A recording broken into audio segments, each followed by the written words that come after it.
Welcome everyone to our second session of today.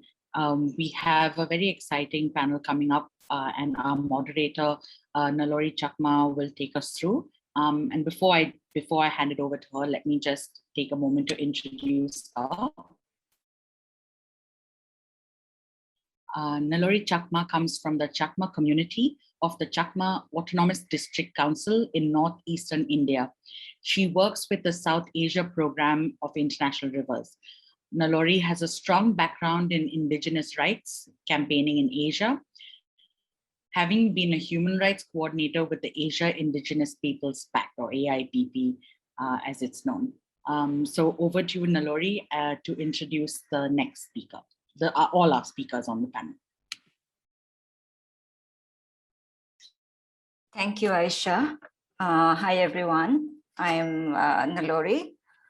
I'm your moderator for today's panel, which is social and environmental approaches. I just want to quickly give a background with what our keynote speaker said today when he opened it. He said that every good project fails, and one of the aspects is because there's no interaction with the community. He said that they were told like electricity is required, but no one told them about the elephant corridors.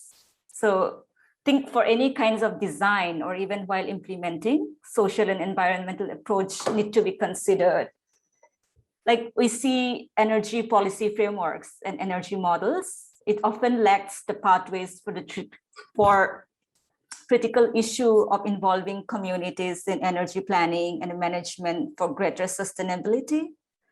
And you will see that there are also significant risks and pitfalls of a narrow top-down approach to energy access planning that does not include local people in the design and the management of energy systems. In our debate or discussions toward energy transitions, the conversation usually does not flow towards the role of the ordinary people. So you'll see that the narrative often leads towards energy sources, fossil fuel or renewables, technology, price, and financial flows. So the descriptions are often technical, pitched towards engineering and economic rather than human development. So people's participation is critical in order to develop systems that are sustainable to manage and operate and that meet the local energy needs. So this panel will feature path-breaking practitioners who have innovated community governance, nature-based solutions, integration with indigenous practices, or women-centric approaches. All these are critical aspects of sustainable community hydropower. So with that being said, I'm going to introduce our panel today. First is June Porferio Jabla from Yamog. Can I have the slide, Aisha?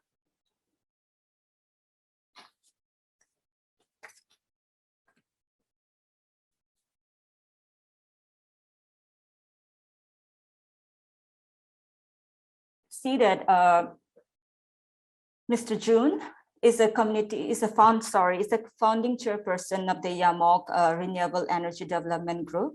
He's also the concurrent managing director of Yamog, a non-profit organization established in 1994 and based in Davao City, Philippines. He earned a degree in sociology from the Ateneo de Davao University and took up Master of Science in Environmental Resource Management at the University of Southeastern Philippines. Yamog has 37 years of experience in developing, implementing, and managing community rural development projects using participatory and empowering approaches. Yamog built 26 community-managed micro-hydro power systems. And Mr. Jabla is also now leading the Yamog team in implementing the EU-funded project called Improving the Lives of Peoples in off-grid communities in Mindanao through the provision of sustainable energy. This 4.5 million euro projects will benefit a total of 4148 households in off-grid areas in Mindanao, Philippines, through the use of an energy mix of solar and micro-hydropower. Next slide. Next is Jade Angngalao from Philippines. Jade is the coordinator of the Renewable Energy Program at SIBAT. SIBAT is a countrywide Filipino network and people's organization advancing community-based renewable energy applications, sustainable agriculture techniques, and water access solutions. They also deliver services to off-grid rural communities. Next slide. Next, we have Anuraj Sharma from India. Anuraj is working on community groundwater management with Gram Vikas, a nonprofit that works in Adivasi area of Orissa on issues around health, sanitation, drinking water, and livelihoods. His interests include community groundwater practices and perspectives, watershed management, climate change, migration, and development perspectives. In addition to this, he also works on watershed management and the Manarega at the grassroots. He has worked on migration for collaborative ICSSR, ESRC research projects. Next slide.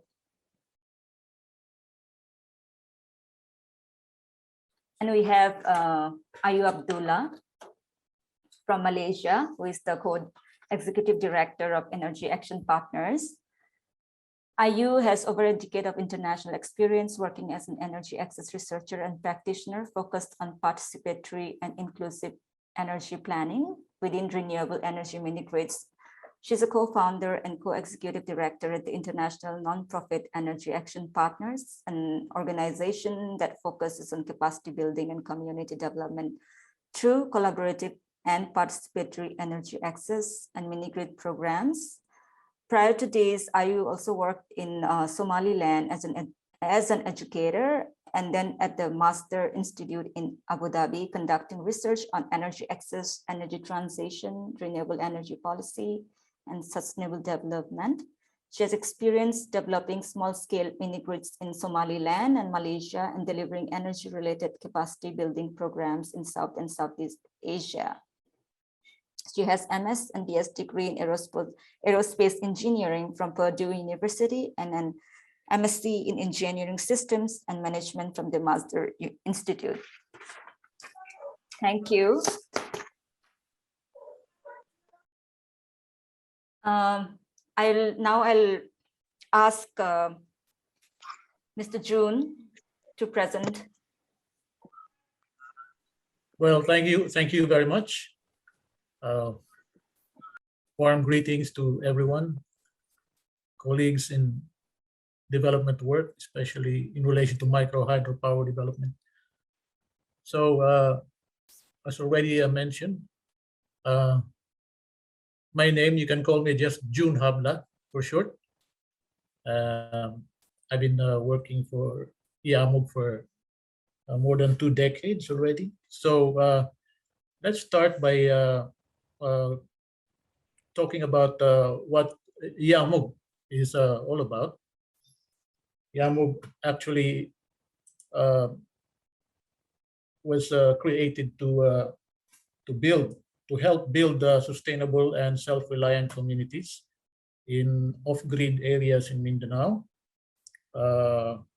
by capacitating local people in terms of sustainably managing their natural resources. And to do this, way back then, about 20 years, more than 20 years ago, we envisioned that we can accomplish this dream of ours by utilizing micro hydropower in off-grid rural areas in Mindanao. That mission still remains up to this day, and the dream still remains. And so far, we have already established 26 village-level micro hydropower systems in different areas in Mindanao, benefiting Christian, Muslim, and Lumad. In our local dialect, Lumad refers to the indigenous people in Mindanao, and using community demand-driven approaches and strong community participation all throughout the project cycle. It has been, it wasn't easy. From the beginning, we were hobbling with the difficulties, first in relation to lack of funds to implement projects, although there were so many communities already asking us for help. There was also this problem in relation to technology, because none of us were really civil, well, shall we say, mechanical engineers. We had one in my group at that time, an agricultural engineer, but none really was an expert on micro hydropower. And we are very thankful for the initiatives of HPNET that way back in the 1990s, we were able to link up with friends from Nepal. And that's where we sent some of our people to participate in some of those trainings in relation to micro hydro turbine manufacturing. And that started it. And so we moved on to pursue the dream. In Mindanao, which is the second largest island in the Philippines, access to renewable energy is key to alleviating poverty, especially in the off-grid areas where, according to the government, there are 4,954 sitios or villages, clusters of houses all over the country that are without electricity. And 1,628 are located in Mindanao, but in our estimate, these are grossly, I think, estimated, these figures. We believe that around 1,200,000 households in Mindanao are still suffering from energy poverty. And so still there is a need to continue our work. There are 7 major river systems in Mindanao, not to mention the tributaries, the many tributaries that are that can be found in many regions in Mindanao. But our work is not simply just to light up houses, although that was the main reason for establishing the organization in the early years. We already believed then that community-based micro hydropower development is a multi-dimensional approach, meaning it cannot isolate itself from other interrelated dimensions that perpetuate poverty in grassroots and off-grid communities in Mindanao. Hence, we consistently pursued a multi-pronged approach in all the communities that we were operating in, which are crucial to the success and sustainability of the micro hydropower projects. This is what I mean by the dimensions that we have to address also. It is not just an issue providing household lighting. We are, I think, by force of circumstance, because we have been immersing ourselves in the communities for many years, and we find the dynamics within the communities, especially at the barangay or the village level, very, very different, very complicated sometimes. That we notice there were and there still are 3 major dimensions that we actually have to address through micro hydropower energy. One is community processes, the capacity of people to do work collectively, the capacity of people to have one voice to do what they need to do in the future for their community, and things like that. The next one is community structures. Usually in the village level, there's only this government structure we call barangay local government unit, or situ government functionaries present in a cluster of houses. And then the third dimension is community asset base. Going back to community structures, so there you can see then, and even now, there's only the barangay local government officials, the barangay local government unit. You have the local church, a small chapel there, the local school, an elementary school mostly, or yeah. And then, so these are the social formations that are available. Present. Community asset base, hardly anything can be seen. Maybe a few water systems that conked out after so many years. And then basic services and systems hardly can be accessed by the local folks. What I'm trying to say is that the three dimensions of community development, whoever controls this would be able to control the future of that community. And that's why we know this by introducing micro hydropower projects with the participation of the community folks at the very beginning until the power or the hydropower project is finished. It has sort of changed this situation. People already have a voice. Social formations are increasing. We have the energy users associations, for example, the women committees, the youth volunteers. So no more is the local government unit very dominant. In this case, most cases in our latest generation of micro hydropower systems. The people already have developed the capacity to influence processes at the community level, especially when it comes to policies.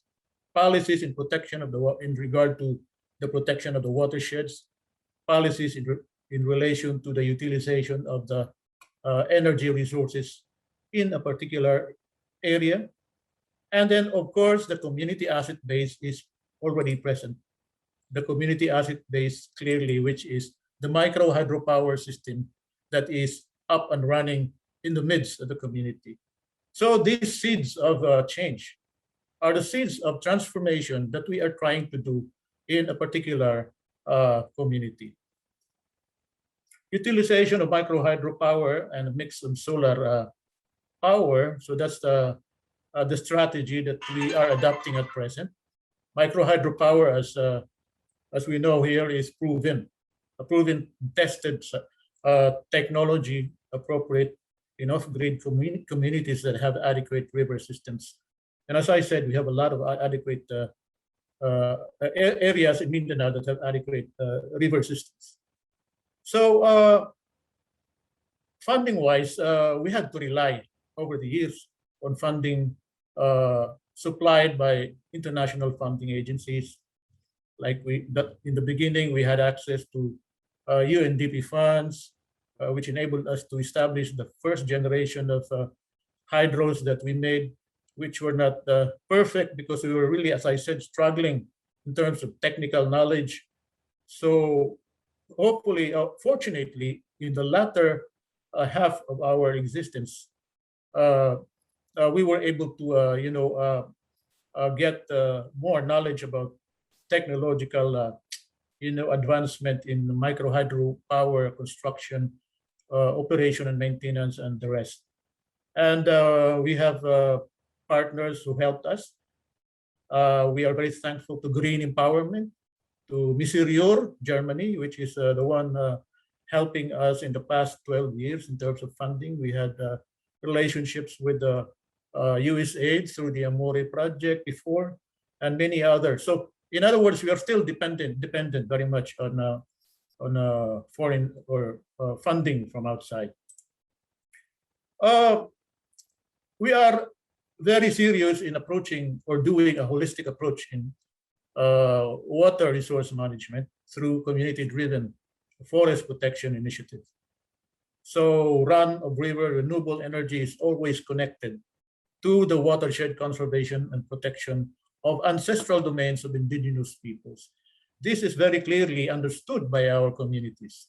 So we do this together with them. We do project planning at the very beginning, and when we do that, we already include the need for watershed protection and conservation in the plans and activities that will be implemented in the course of maybe 1 or 2 years. You usually finish a micro hydropower a little bit, maybe 12 months or 13 or 14 months, because we are not yet that, sufficient technologically. Indigenous peoples are usually the ones that are our partners in the communities in Mindanao. We do the mapping. They participate in the plan and in the doing of the land use map, and then in doing so, they already know how and when and where they would be able to plant the seeds and the trees that are already ready for transplantation. They do the drawings themselves with their bare hands in terms of identifying where in that particular watershed they should plant the trees that are collected. Development of the capacities of local folks is, of course, a very important part of our work. This is the so-called software of what we do. The hardware component of micro hydropower is only successful to the extent and sustainable to the extent that people, the software component, should I say, are capacitated, motivated, strongly committed to maintain and operate the micro hydropower systems in a sustainable manner. What we do, of course, is we give them trainings from financial management, even up to the basic electricity training, operation and maintenance trainings, and all that. So we have learned a lot from the years that we have existed in Mindanao, and we are doing our work in a holistic manner this time. Ensuring the sustainability of providing a physical, ensuring the sustainability, therefore, of the micro hydropower systems that we have established is a challenge. So that's why we were able to, in the recent months, this is just a new development for us, as a result of the funding given to us by EU, we have set up the Renewable and Sustainable Energy Technology Center, RESET Center for short, which is located in Davao City. And this is where, as you know, we are going to fabricate, we are going to manufacture, we are going to hopefully do trainings and research in relation to future renewable energy projects also. So in a nutshell, we started with household lighting as a primary motivation, but June, we graduated. June, Yes? just to quickly cut, I'm not cutting you off, but then we are over Yes. time. So if you can Yes, quickly wrap it up. Yep. This is the last slide, sorry. Thank you. So actually, I'm saying that we have evolved gradually and taken up other challenges. And then actually our work is a very important approach in rural development, including peace and development, sustainable development. In closing, I'm saying that micro hydropower may be regarded as an end in itself. But for us, who are very much involved in community organizing and transformative community development, we regard it as a means to achieve a bigger end. Thank you very much. Thank you, June. Can I ask now, our next speaker is Jade. Since it's already dark now in the Philippines, so I would like to greet everyone good evening. Again, I'm Jade Angngalao, a Renewable Energy Program Coordinator of SIBAT. So my presentation slide is all about SIBAT's community-based renewable energy approach on the ground and its sustainability. Next slide, please.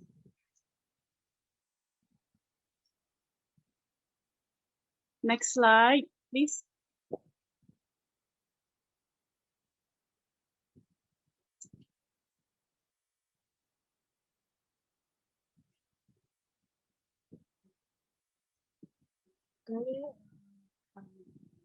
SIBAT CBRES have been established and continue to be operational since 1994. So we are now working on it for 27 years. And the system, particularly microhydro, built in the upland farming communities, which majority are indigenous people. So they own and successfully manage, sustain renewable energy resources, and made this part of their daily lives.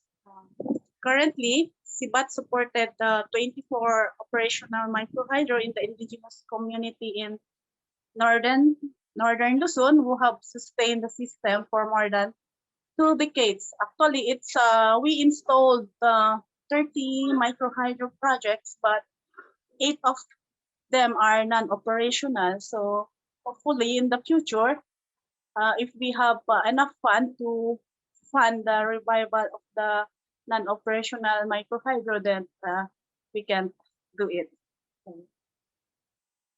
And we supported this, and we are now in the phase of upgrading and rehabilitation for the 24 operational microhydro. Next.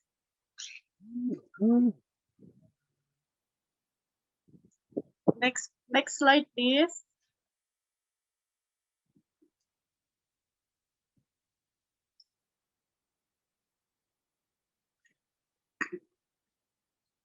SIBATs also power productive end uses. Productive and social end uses are integrated in the planning of a community-based renewable energy system, particularly microhydro. It directly power electrical and mechanical tools and implement that blend the efficiency and productivity to economic work of rural households and communities. And also create the power enterprise that emerged from SIBRES and afforded the following. So it's accessible and affordable rice and corn milling machine, sugarcane press for the production of local wine, and muscovado sugar, wood planer for furniture making, welding tool, and the terrace from the powerhouse is utilized for the irrigation of rice paddy. So, rice milling and corn milling machine is accessible for women because it is located in the nearby powerhouse. And also, the local wine produced by the sugarcane press is great small business to the women because they sell this wine to the nearby barangay. So during the lockdown, the Sibres community who have this sugarcane press increase the income because they sold, they sell the sugarcane wine to the nearest community. Next slide.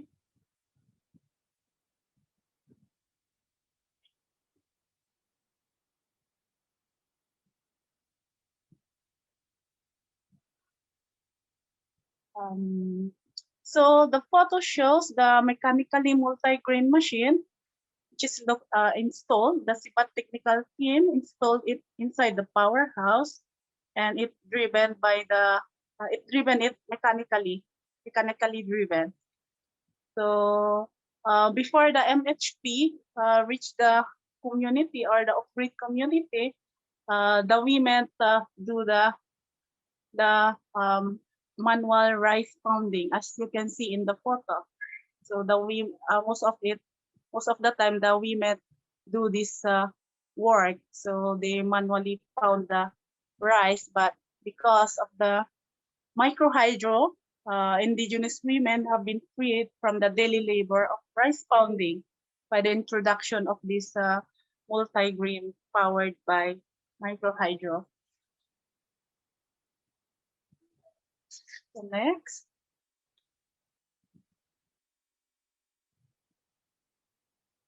Next slide.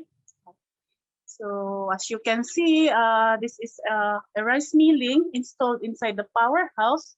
And this site is, you can reach the site by 12 hours drive from Manila and 8 hours walk to reach this Sibres site.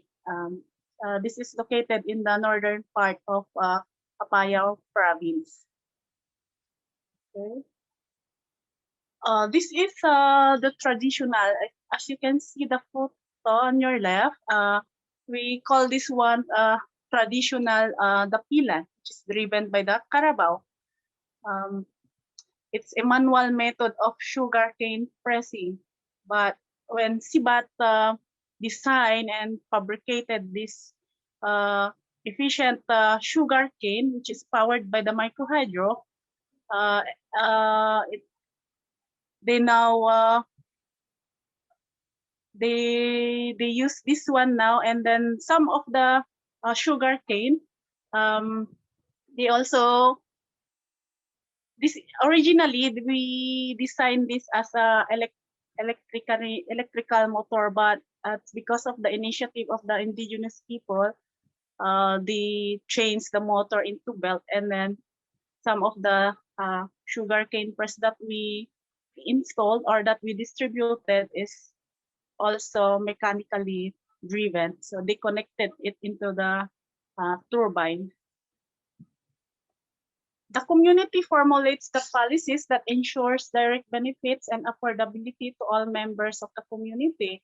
So SIBAT only assists the community during the formulation of policy, and also the community also consider the post-construction, but the tariff is affordable, and then everyone can afford to pay the tariff from the multi-grain and the electricity.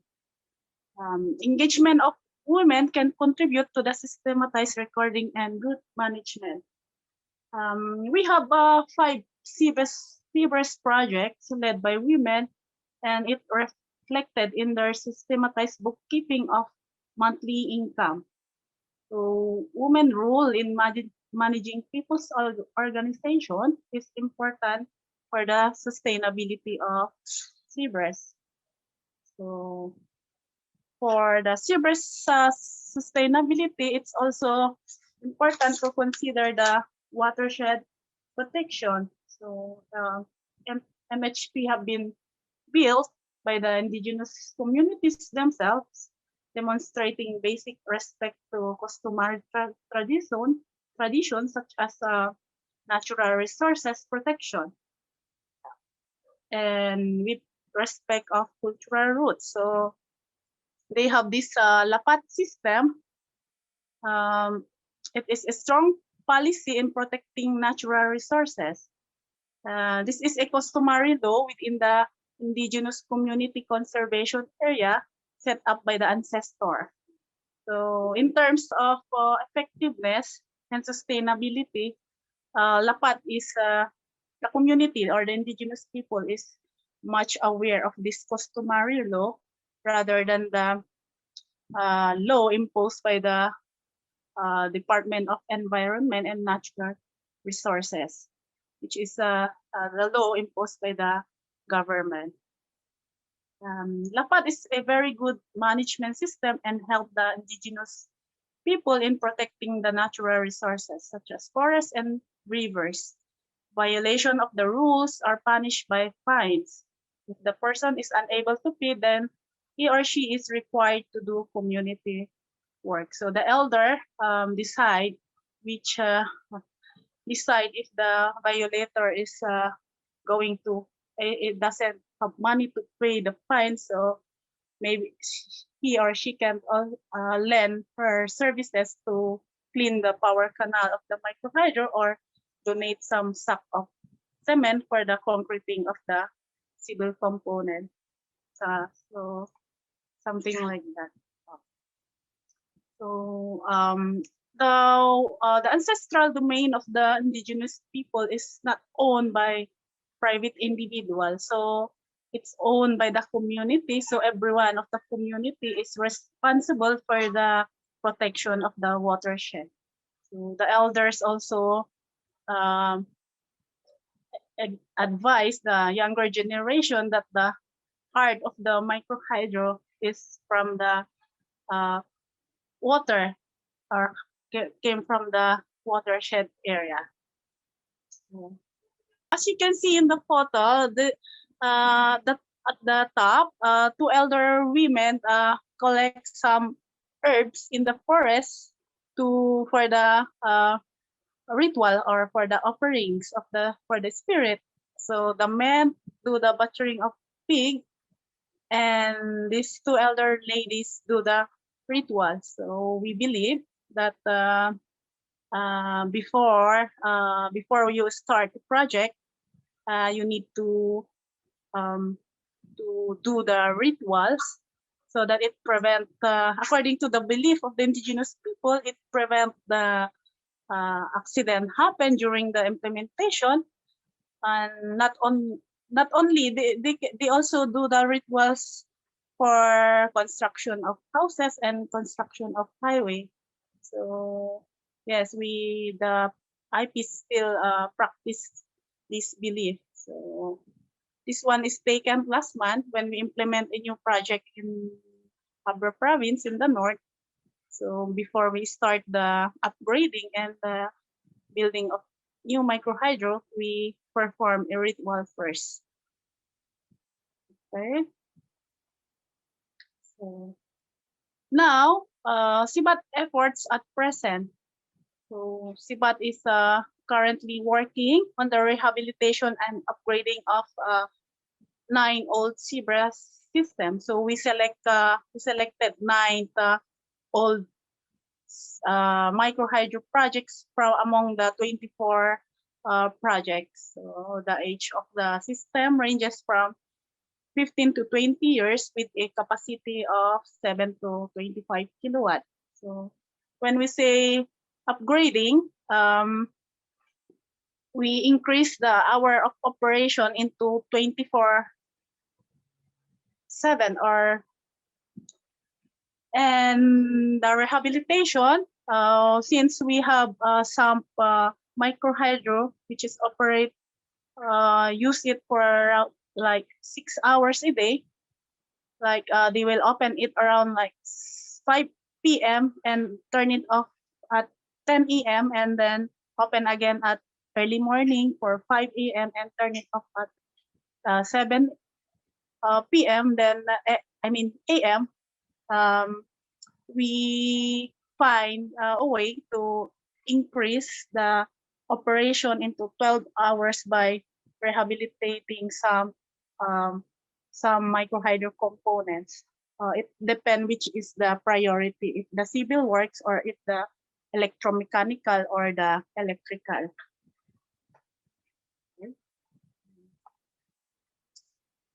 Here, as you can see in the photo,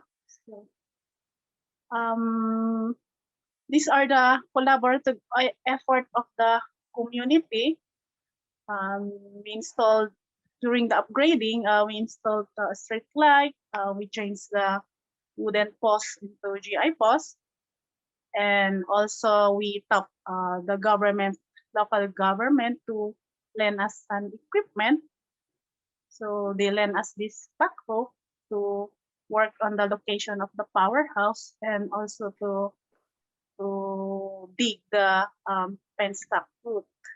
So this is all a collaborative effort of the community and technical staff of SIBAT. Jade, we are running a bit Yes. late. Yes, sorry. Yes. Now it's we are now in the upgrading. So this is one of the upgrading system of SIBAT that we are working on. So yes, we changed the post and we also plan to construct a weir here with the help of DOA or Department of Energy and new NDP Dreams. But we are hoping that they will allocate a fund for us for the construction of a concrete weir. And also we tap the university engineering student for their on-the-job training. So they help us in the installation of a household electrical meter and household wiring. So they are the graduating engineering student from a university. We also aside from technical works, team also distributed customized indigenous face masks, alcohol, and vitamins to our seabreast communities. The community put on the face mask during the implementation.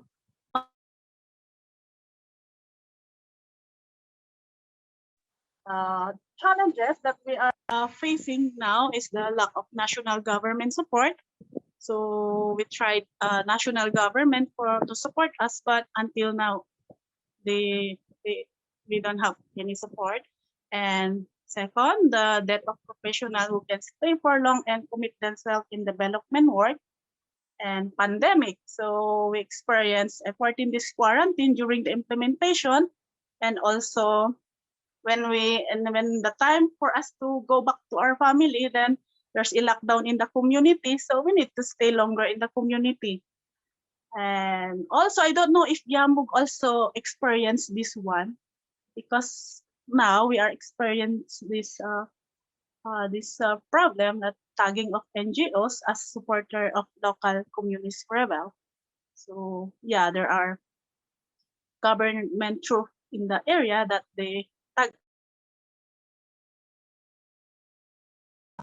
communist rebel. And lastly, lack of technical staff. So it's good that the university student helped us last month, so we finished one of the seabreast project. So, thank you and salamat. Thank you, Jade. We'll take 5 minutes if anybody has some questions for the first two speakers.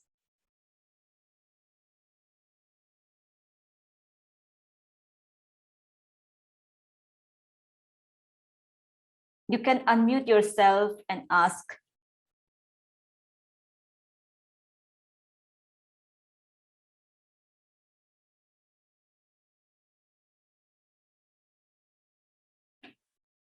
Or should we go on for the next two presentations? Then we can ask, we can have like a 20-minute Q&A.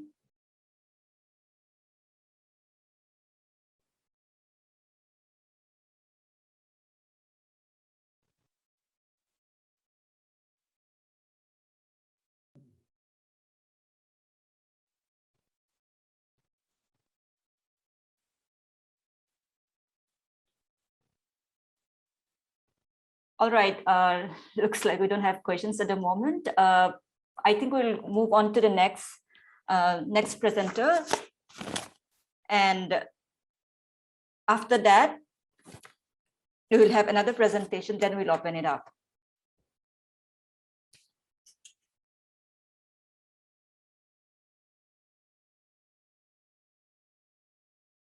Yeah, Anuraj, the floor is yours. Okay. Hello, everyone. My name is Anuraj, and I work with the Vikas. Because our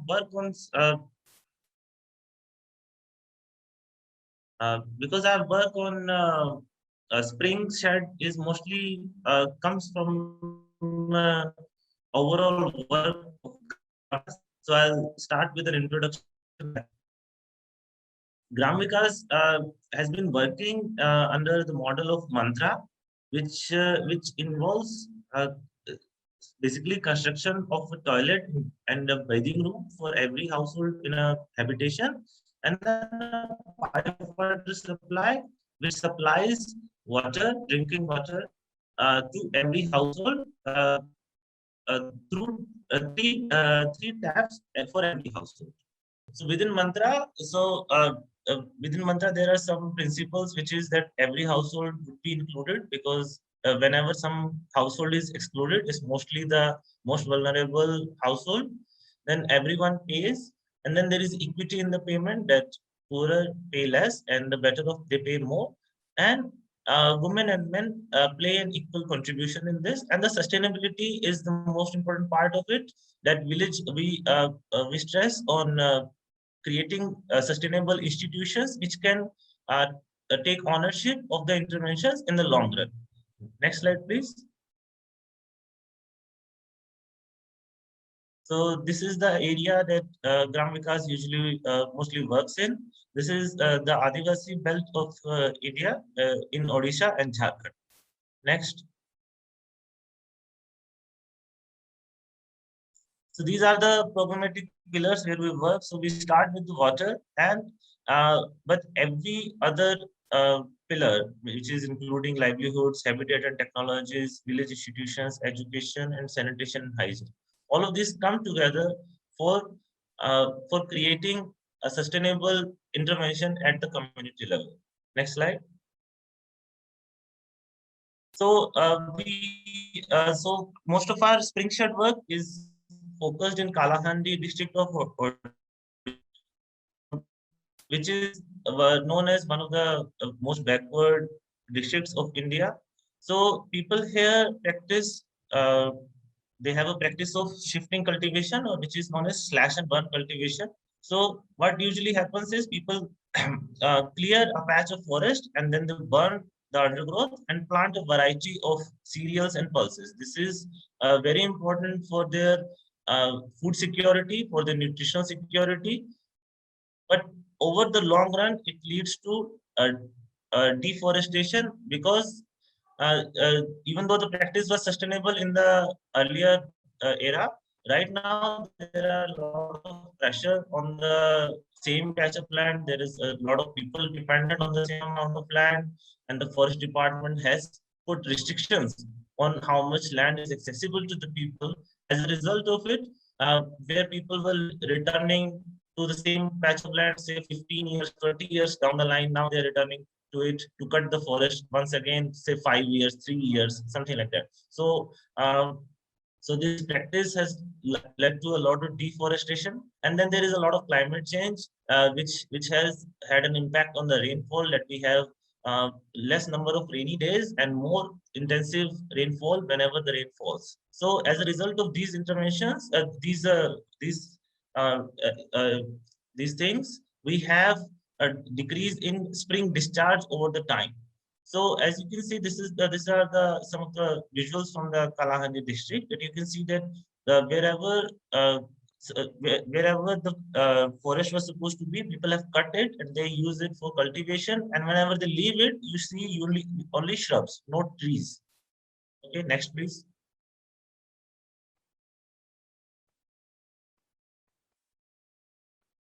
Yeah, again, that only. Next.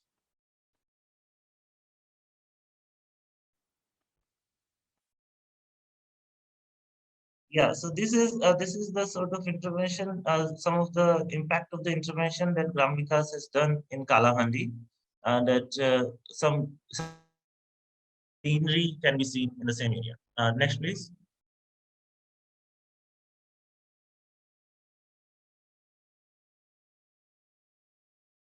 So number one is our Springs initiative, under which we have made an inventory of springs, where that we have a database that okay, which all springs are there, what purposes are they being used for, what is from these springs.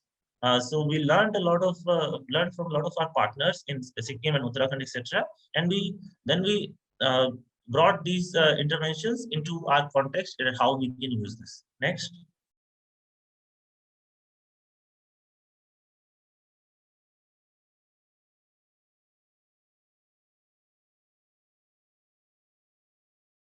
Okay, so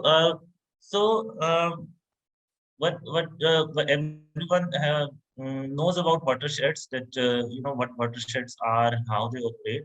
So spring shed is different from watershed in the sense that watershed mostly works on surface water, that where surface water flows and how to reduce its to increase its infiltration into the ground to enhance the recharge, whereas spring shed works on the aquifer, because a spring is a type of groundwater. It's not a surface water. It comes onto the surface, but it's mostly it's a groundwater source.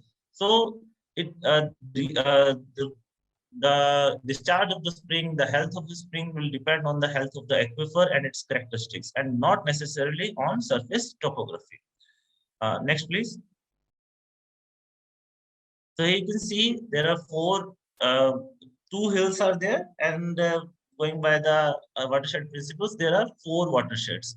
But when we come down to the spring sheds, you can see that there are 2 spring sheds in this area. Uh, the recharge area of the spring which is in watershed 2, its recharge area falls in watershed 1. So it would this would need that the area on the other side of the watershed is treated so that this spring can see an increase in its discharge. Next, please.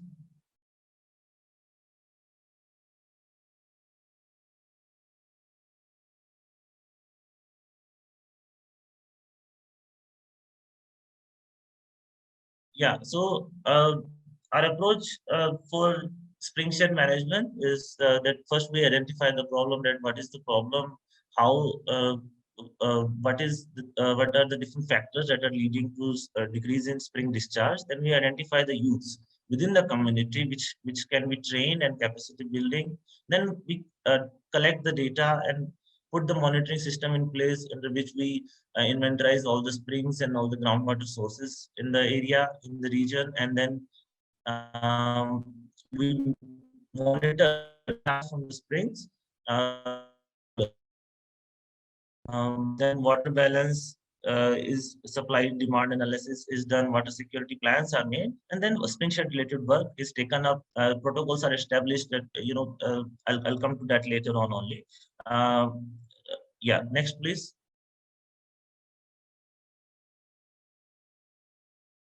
Yeah, so capacity building because we are not an expert in watershed and spring shed at that time. So we took a lot of help from Aquadam, which could help us with the groundwater and how groundwater works. With the help of Aquadam and with the help of local youth, we identified the recharge areas and okay, where the spring is and where its recharge area is, which is not always on the same line as in the watershed. Next.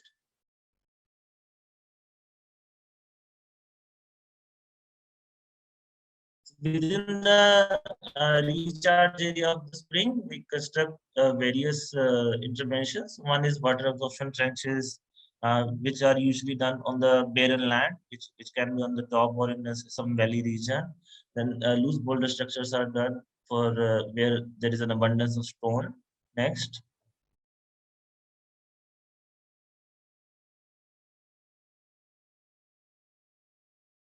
Then there is a staggered contour trenching, which is to enhance the recharge, the groundwater recharge, and the plantation.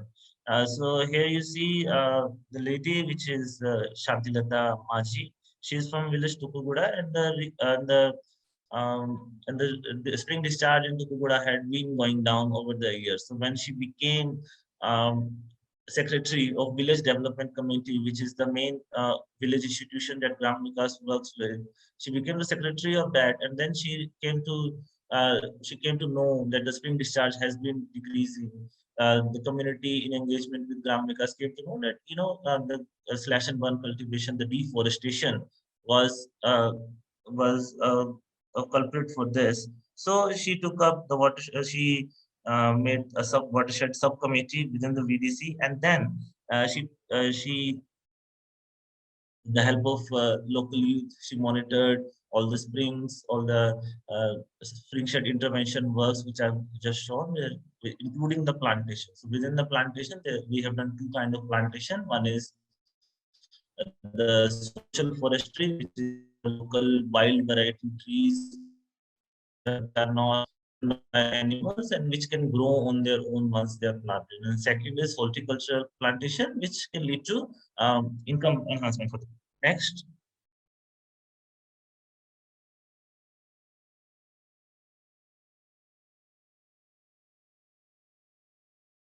So yeah, this is the process of spring discharge measurement because over here we don't have, so people who are familiar with Himalaya and Sikkim context, they would be able to know that over there in Uttarakhand, they have these baulis for the catching the spring discharge. But over in Odisha, we don't have this kind of mechanisms. So the spring is the discharge is just flowing and it waters the paddy fields which are downstream. So in order to measure the discharge, we put a temporary sort of stoppage and then put a pipe through it, and then we measure that how long does it take for 2 liter or 1 liter beaker to fill. Next. Yeah, this is the springs inventory that we have done. It is available on a website which is done with the in the collaboration of UN. Next, please. Yeah, so I'll address some of the concerns. So what does it mean for the people who were, so we are taking up plantation work in some patch of land. So there are some people in the community, some families in the community who are dependent on that patch of land for their food security in terms of slash and burn cultivation. So what happens to those families? So the plantation does not take up entire area, so they can do intercropping, they can do pulses, they can do other turmeric or some other kind of crops which can lead to increase the income. And then when they have other land, because mostly people have an upland and then a lowland. Upland is where they do slash and burn cultivation, and lowland where they do other types of crops. So they were given horticultural plants like mango and cashew for their income enhancement. Role of women, I've already spoken about Shantilata Maji and other women who have been very crucial in our work in this area, because women are the one who feel the spring discharge reduction very acutely. They are the ones who mostly fetch water from the springs or water source, and when they face water first ones to know and to start talking about it. Cadres and community institutions I've already spoken. Next, please. Yeah, this is Anuraj, you have yeah. to hurry up, wrap it up, like the time is Okay. yeah. Yeah. Okay. So this is how local youth are trained in laying out and for the different spring shed interventions and their monitoring and so on. And then the SHG, women SHGs, they take care of the plantation, they set up the nursery, and they supply the plants. So yeah, microhydro, we had been working in that area for a long time now. We have now started spring shed work with 2 communities who rely on microhydro for their electrification needs. So microhydro is a truly nature-based solution. Healthy forested watersheds result in sustainable microhydro systems where the flow is consistent with the year and resilient to climate change. In addition, healthy forests also help to control erosion during monsoon seasons, which can negatively impact both the microhydro systems and community. Next, please.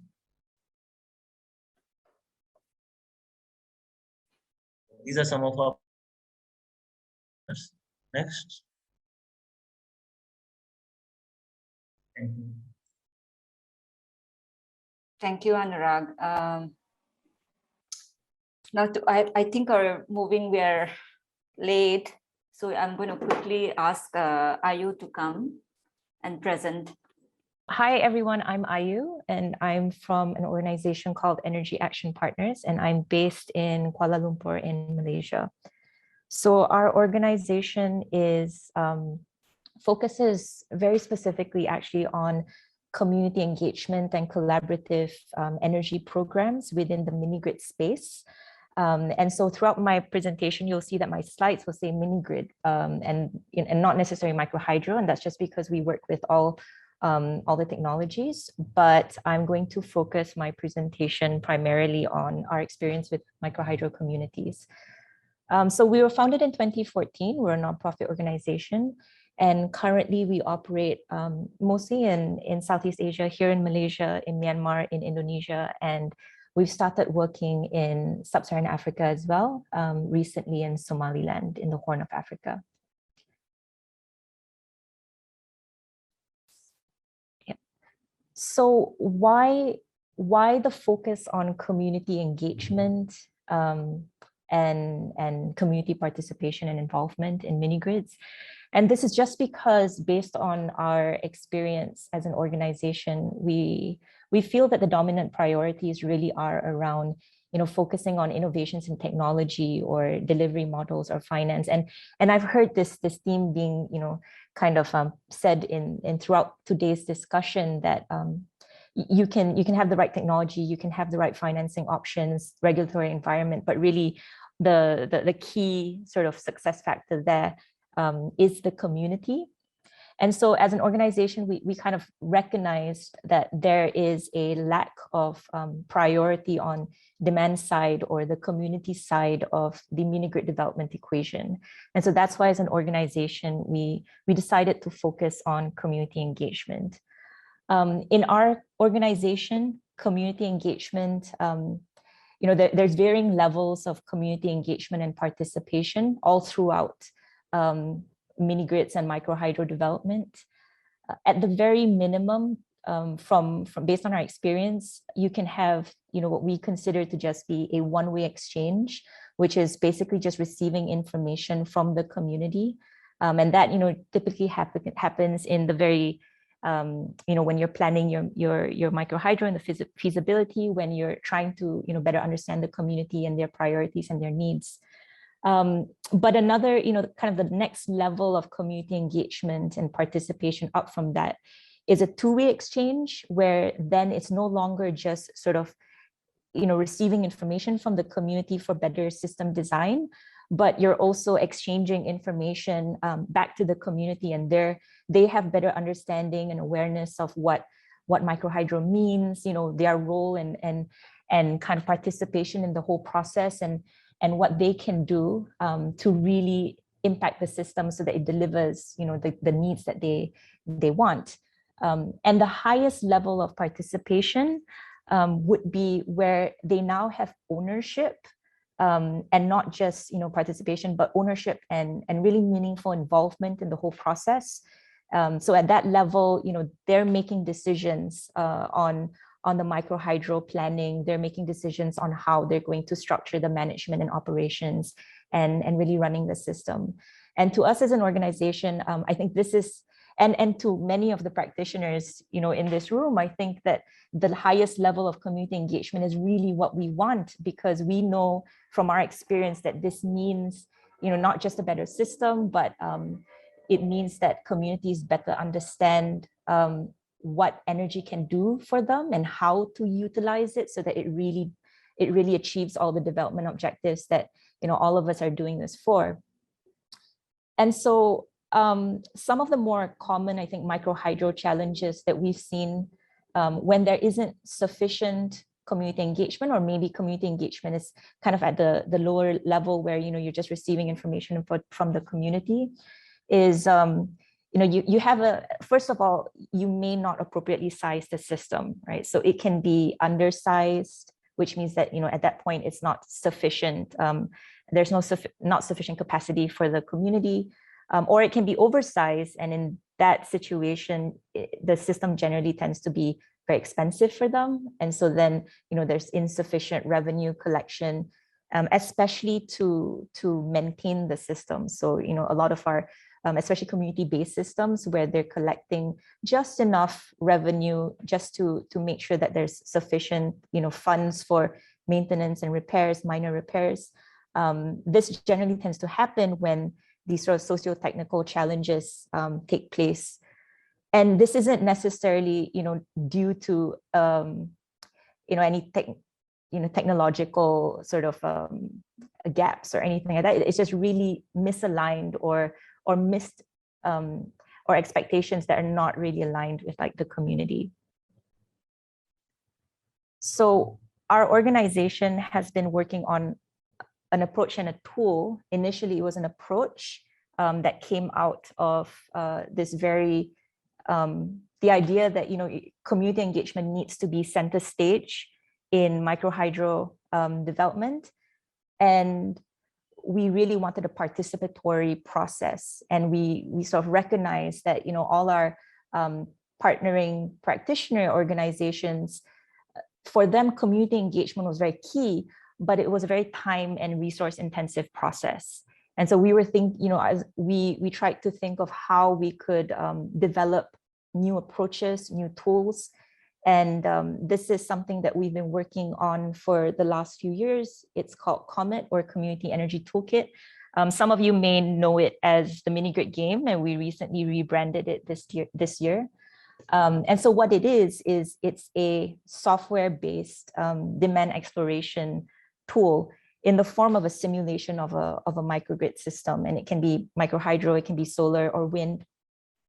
And we generally take this tool with us into communities, and we play within, we deploy this software within workshop settings where we have the community, members from the community in, say, like focus group discussions, where we run this tool with them. So it's a software that simulates your microgrid systems. And if you can see in this picture, you can kind of imagine that the community members are usually grouped, and they're in different groups, and they each play or role play a household. And the workshop facilitator will run the software, and all the devices are networked. And so then each device represents a household, and the workshop facilitator will run the workshop. And all the devices being networked, it'll all aggregate their load consumption. And then the workshop facilitator can display the total system load profile on a screen, usually at the front of the room. And through this, the workshop facilitator runs different workshop modules that have been designed specifically to address different microhydro issues or topics that are contextual and local to that community. And so we've run COMET, we've deployed it over the last few years in 13 different communities across Malaysia, Myanmar, Indonesia, and in Somaliland. And we've played it with communities at very different levels of microhydro, microgrid development. So we've played it with communities where they were using the software to really understand their load profiles, their peaks, their energy, total energy use, their tariffs. We've also played it in communities where they have existing systems, and they were using the COMET workshop to specifically address an existing issue with their system. Perhaps they were overusing the system, and there wasn't sufficient capacity, and so then the workshop would be designed around demand side management strategies, or maybe the system, they were underutilizing it, and there needed to be more demand stimulation and productive use. And so we've designed, so far we've designed 5 workshop modules, but we're adding to it as we go along. Workshop modules are generally demand exploration, stimulation, demand side management, productive end use. And we've also held all female workshops just to better understand whether the females in a community can fully participate and feel included in the process, and whether their energy use is different from, say, if the participants included male participants. We're also including, right now, we're working on a module on e-cooking with our friends from MEX. And so that will be added to our available workshop modules soon. So it's really an educational tool, and at the same time, a demand exploration tool. So you can use it to socialize a lot of these technical concepts to the communities.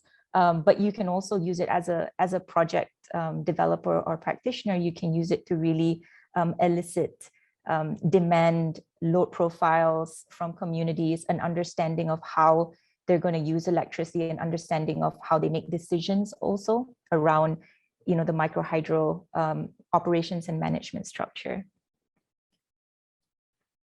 So like I mentioned earlier, you can use it throughout all the phases of microhydro development.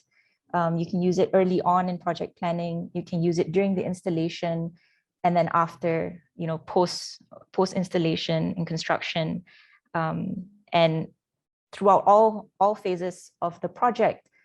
What the sort of the key outcome, I would say, is you really build trust with the community, and you better understand their values, and their decision making and their structure and dynamics as well. So, like I mentioned, we've used it in the last few years in 13 communities. These are from some communities in Malaysia and Myanmar.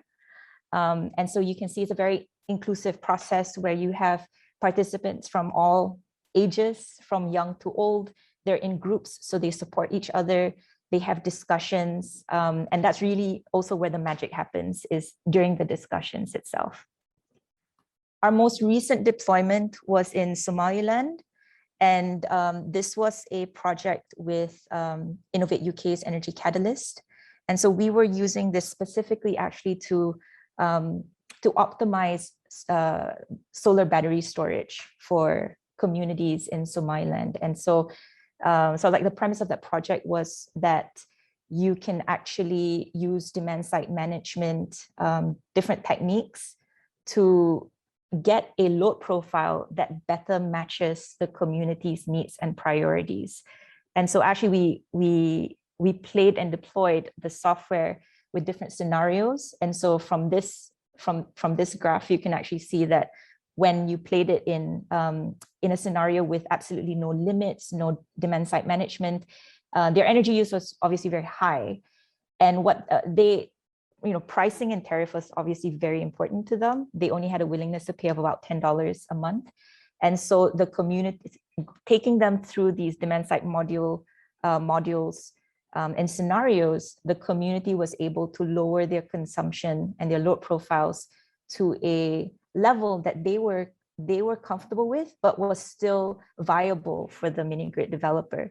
And I know that this seems a little counterintuitive, because in this situation, the energy was actually, the amount of energy was actually being lowered, but it better met their needs. And it was something that was affordable to them. Some of the community members, the more affluent ones, actually, through the workshops, recognized that there were different levels of service being provided. And they actually articulated and communicated that they were willing to increase their willingness to pay if the level of service matched their expectations and wants. So that actually showed that there is a difference when communities understand what they're getting for what they pay, and they are willing to make different decisions, which is very difficult to communicate without a tool like Comet. And so I'm going to kind of end my presentation here, because I know that we're kind of over time. But yeah, I hope that this kind of gave you an introduction into what Comet is, and we hope that more practitioner organizations and developers would be interested to use it, especially in to supplement a lot of the information that you may already be getting from surveys and questionnaires. But in this situation, it's using Comet, you can really better understand how communities decide things. Their load profiles are better estimated according to how they want to use electricity, when they want to use electricity, which are things that you normally can't really anticipate from just surveys and questionnaires. And that is the end of my presentation. Back to you, Nalori. Thank you, Ayu. Thank you so much. We are running late. Yes.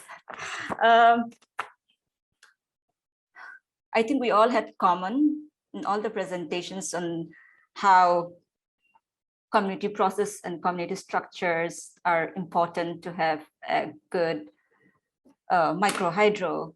And one of the things that I like in the second presentation, I would say, is how even I think in most of the presentations here, her women are included. A lot of times, I think women are not included in the processes, and this is extremely inspiring in all the presentations. There are two questions actually in the chat box. If one is, I guess it is any of you can answer, or all of you can answer too. What do you think is a key element in community governance that would effectively, that would effectively protect or rehabilitate and eventually sustain their watershed resources?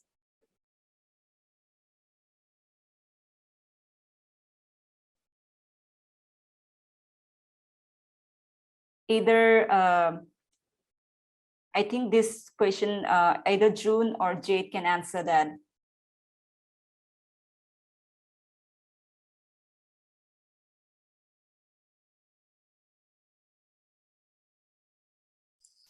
Maybe I can start. Yeah. In our case, we organize the energy users associations, and then from beginning to end of the construction of the micro hydropower system. But in parallel to that, they are already trained. The watershed committee of the energy users associations are trained already to come up with the watershed protection and management plans. So with that plan, that is again discussed at the whole membership level of the organization, and then they agree on that, including the policies, etc., etc. And then what we do, or what they do rather, the people at the community level, they try to harmonize that with the plan of the barangay development, barangay local government unit, because the barangay local government unit is very influential in the villages in our communities in Mindanao when it comes to watershed management. They can actually do the police work. So they harmonize that, and they try to integrate the people's version of the watershed protection and management plan with the plan of the barangay local government unit. So in such manner, there is a oneness in the purposes and desire of the community and those who are in local governance to protect that particular watershed. And to top that, they come up with that's this one thing good with people already organized, because they can advocate, they can put pressure on elected officials at the local government level, and then these local officials, more often than not, they come up with a resolution. When that happens, a resolution at the community or village level, that's something really very official. So they say that this resolution says that watershed is a no-touch area. Somebody who violates that will have these sanctions, etc., etc. So that's how we institutionalize. The key is to institutionalize the desires, the policies of the local energy users associations into the plans of the local government unit. And if I may add, into the plans, because there is also an ancestral domain council operating usually in our areas, integrate that into the ancestral domain sustainable development plans of the ancestral domain title holders. So in a way, there is assurance that at the community level, the change of behavior on the part of the people who are in local governance and people who are running the micro hydropower systems and the tribal council, there is commonality in terms of how they would, we have this word in the communities in Mindanao, gakus, that's a local word, means embrace in English. So they embrace one plan, one policy, and that's the way we ensure that this policy at the local level will also go up to the municipal level, which then would issue a resolution and an ordinance supporting the policy of this community. If we will try to, yeah. If I may intervene with that, I think that is also, I think to answer that question, it will also depend from country to country. I know that in the Philippines, indigenous laws are very strong with ancestral domain. So that is why like local governance and self-autonomy is given a lot of priority. And there's a lot of authority within the community they have. And I think that is why I would say that they can effectively protect the areas that they're governing, which in other countries, it might not be. I'm not sure how it is in Malaysia. Maybe Ayu can answer that. Like for example, in Malaysia, especially in Sabah, that you have the native affairs, where again, a lot of self-governance autonomy is given to the indigenous people. And I think that is also one reason where, again, that I'm emphasizing on a lot of this customary laws that you have, which in other countries aren't there.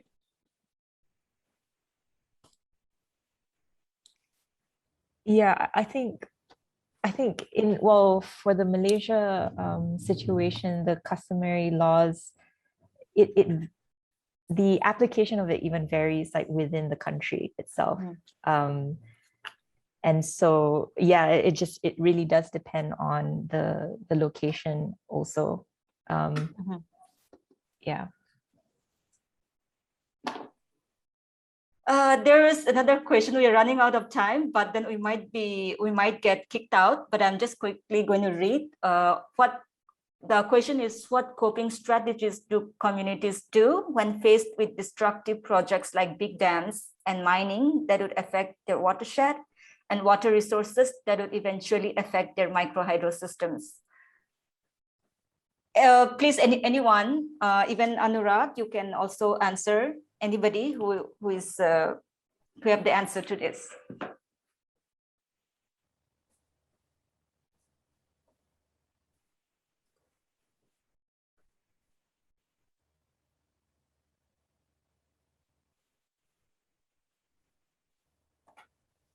I posted the question there in the chat.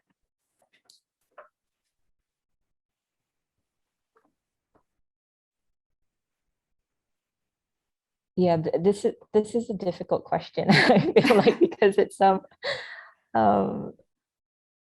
it's just, yeah. Does somebody else have something? Yeah. Yes. Anyway, there's this in the Philippines. There's this FPIC. We call this prior information consent from the national NCIP, National Council of Indigenous People, that if there's this destructive projects such as mining and big dams, implementation in the ancestral domain of the community or the Sibres community, then the indigenous people undergo for a prior information consent. So if the one barangay allow this project and the nearest barangay doesn't want this project, then the government or the private company need to stop this project, and then they need to settle an agreement, or they need to what they call this, ask the opposing community until they will agree to the project. So there's a lot of what they call this one, law that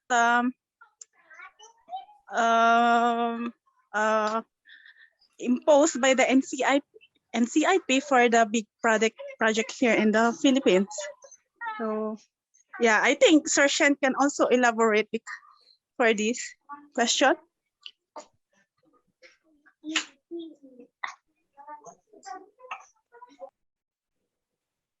Hello. Okay, I am Shen Maglinte, the colleague of Jade.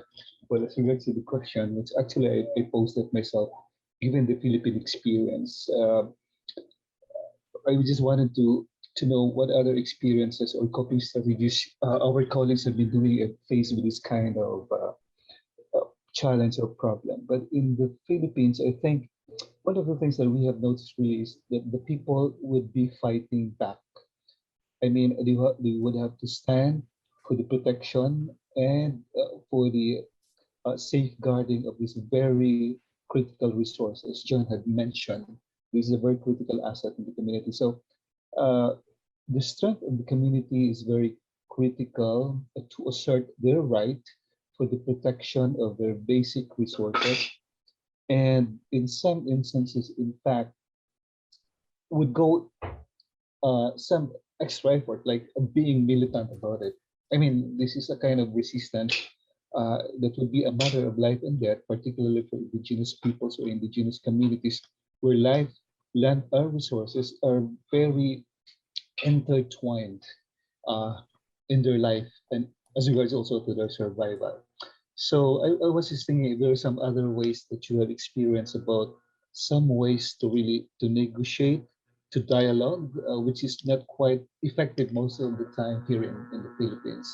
So anyway, just to cop our experiences in the Philippines, there is no other way but much as they don't really feel comfortable about it, but people would go to the extent of even defending their life and resources, even to the extent of giving up their lives, actually, which is very unfortunate.